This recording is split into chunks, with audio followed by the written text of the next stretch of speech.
মাঝে মাঝে এরকম আয়োজন হলে কেমন লাগে বলেন তো?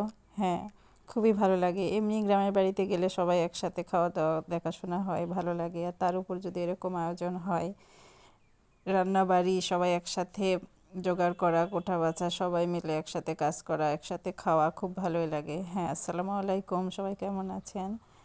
আমি ভালো আছি আলহামদুলিল্লাহ। তো আজকে নিয়ে চলে আসলাম নতুন আর একটা ব্লগ, যেটা আমাদের গ্রামের বাড়িতে গিয়েছিলাম কিছুদিন আগে। সেখানে আমাদের সমাজের একটা খাওয়া ছিল। তো সেই খাওয়াটা সকালের খিচুড়ি দিয়ে শুরু হয়েছিল এবং দুপুরেরও আয়োজন ছিল। তো আজকে দেখাবো সকালের আয়োজনটা। তো আগের দিনে রাতের ভিডিও এই যে দেখতে পাচ্ছেন, সব কিছু এটা এখানে কেটে কুটে রেখেছিল, যেগুলো আগের দিনে কেটে রাখা যাবে, যেমন সবজি, আদা জিরা বাটা, রসুন, পেঁয়াজ, এগুলো সব কিছু এই যে আগের দিনে রাতে সবাই মিলে কেটে কুটে রেডি করে রেখেছিল। আর পরের দিনের এই যে সকাল সকাল দুইটা চুলা ফেলা হয়ে গেছে আমাদের বাড়ির পেছন সাইডে। এরকম বড় বড় দুইটা চুলা ফেলেছে, চুলা কেটে সেখানে ডেস্কিতে রান্না শুরু করে দিয়েছে। যেহেতু সকালের খাবার খিচুড়ি ছিল, একটাতে খিচুড়ি হবে আর আলু ঘাটি হবে। আলু ঘাটির জন্য এক ডেস্কি আলু সিদ্ধ করা হয়ে, মানে আলু সিদ্ধ শুরু হয়ে গেছে। সকালের আয়োজনটা শেষ হলে দুপুরের আয়োজন শুরু হবে। এদিকে আগেই প্রথমে আলুটা সিদ্ধ করে রাখার জন্যে একবারে দুটা চুলা কেটে বসিয়ে দিয়েছে। খিচুড়ির এই যে পানিতে সব রকম মশলা দিয়ে ভালো মতো বলক ওঠার পরে খিচুড়ির চালগুলা ঢেলে দিয়েছে। এখন অনবরত নাড়ছে। কালারটা খুব সুন্দরই লাগছে খিচুড়ির। ডেচকিতে করে এরকম রান্নাবাড়ি দেখতেও মজা লাগে, সবাই মিলে খেতেও আসলে কিন্তু মজা লাগে। তো এখানে আলুগুলো টেস্ট করে দেখছে আসলে সিদ্ধ হয়েছে কিনা, সিদ্ধ হলে নামিয়ে নেবে। আর এই যে খিচুড়ি এখানে অনবরত নাড়ছে, আর অনেকেই জাল দিচ্ছে আর একজনে নাড়ছে অনবরত, যাতে নিচে লেগে না যায়। তো খিচুড়িটা যে ফুটে আসলেই হয়ে যাবে, তখন এটাকে নামিয়ে নিয়ে আবার পরে দুপুরের আয়োজন শুরু হবে। তো এই যে দেখতে পাচ্ছেন, এভাবে নেড়ে নেড়ে নেড়ে খিচুড়িটা রান্না করছে, আবার দেখতেও মজা লাগে।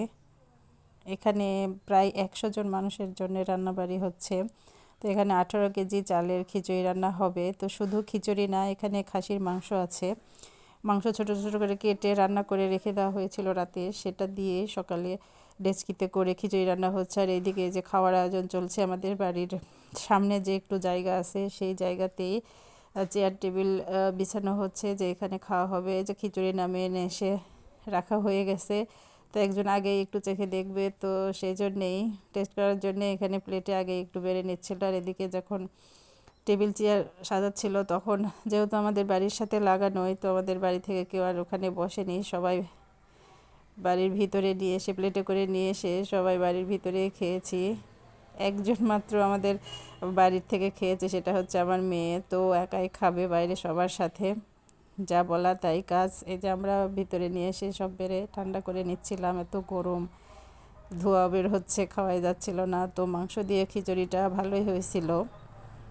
ডেস্কিতে রান্না করা খাবার আমার খেতে ভালোই লাগে। তো খিচুড়িটাও ভালোই হয়েছিল মাংস দিয়ে। যে সব সবার জন্য বেড়ে নিয়েছি, তো আমরা খাচ্ছিলাম বাড়ির ভিতরেই। আর আমার মেয়েটা বলছে আমিও বাইরে খাবো, কেউ খাক আর না খাক ও একাই বাইরে খাবে। আর ছেলেটাকে বলে বলে বাইরে যেতে পারে, নিয়ে যেতে পারিনি, ও ঘরের মধ্যে ঢুকে খাচ্ছে। আর এই যে মেয়েটা প্লেট মগ নিয়ে এসে বাইরে সবার সাথে বসে খাবে বলছে, তো একাই খাচ্ছে।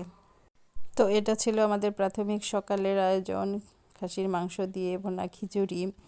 তো এই আয়োজন শেষ হওয়ার পরে শুরু হবে দুপুরের আয়োজন। দুপুরে কী কী থাকছে বলে নিচ্ছি। সবজি, মিক্সড সবজি থাকবে, খাসির মাংস থাকবে, আলুর ঘাটি থাকবে।